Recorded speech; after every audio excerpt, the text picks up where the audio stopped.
আজ 5 বছর পর আমার স্বামী দেশে ফিরেছেন। বাসার সবাই অনেক খুশি ছিল, কিন্তু আমি একদমই খুশি ছিলাম না। কেন খুশি ছিলাম না সেটা একটু পরেই বলতেছি।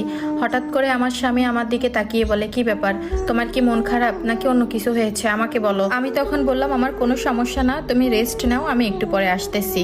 তো তার জন্য যখন আমি পানি নিয়ে যাচ্ছিলাম, আমার পায়ে একটু আঘাত ছিল, আমি তখন একটু খুঁড়িয়ে খুঁড়িয়ে হাঁটতেছিলাম। সেটা আমার হাজবেন্ডের চোখে পড়ে। আমার স্বামী আমাকে সাথে সাথে ডেকে বলে, কি ব্যাপার, কি হয়েছে পায়ে? তো আমি তখন বললাম, তেমন কিছুই না, একটু ব্যথা পেয়েছিলাম। তখন আমার স্বামী বলে, আচ্ছা আমি অনেক ক্লান্ত, আমি একটু ঘুমিয়ে নিই, ঘুমানোর পর আমরা বিকালে দুইজন মিলে একসাথে ঘুরতে যাব।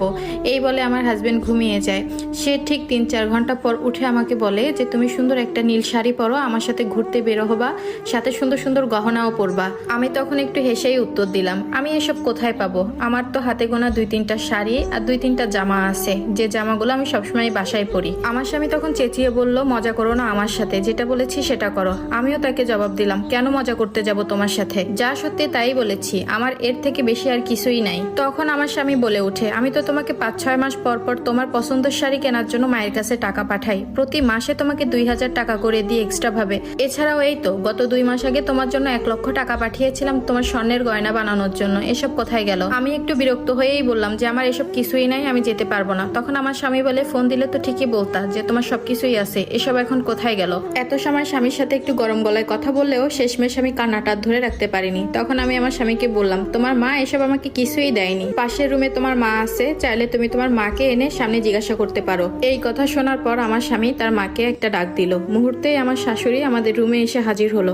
এসেই আমার শাশুড়ির জোর গলায় বলা শুরু করলো, কি হয়েছে বাবা, তুই না ঘুমছিলি? বউ কি তোর সাথে কোনো ঝামেলা করতেছে? আমাকে বল। আমার স্বামী উল্টে আবার তার মাকে জিজ্ঞাসা করলো যে, আমার বউয়ের শাড়ি কই, ওর স্বর্ণের জিনিস কই, ওকে যে এত জিনিস দিলাম এগুলো কোথায় গিয়েছে, ওর কোনো জামা কাপড় নেই কেন?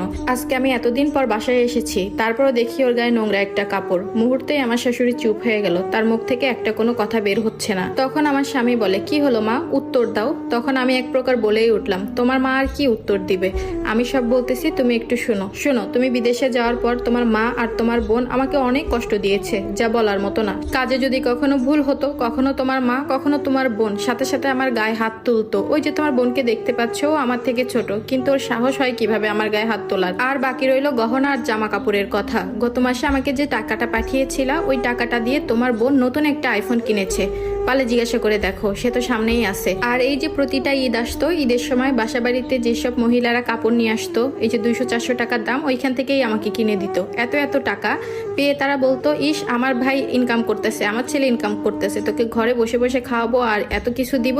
পারলে তারা দুইজন এখন সামনে আছে, তাদের কাছ থেকে একটু শুনে না। আর তুমি জানতে চেয়েছিলে না যে আমার পায়ে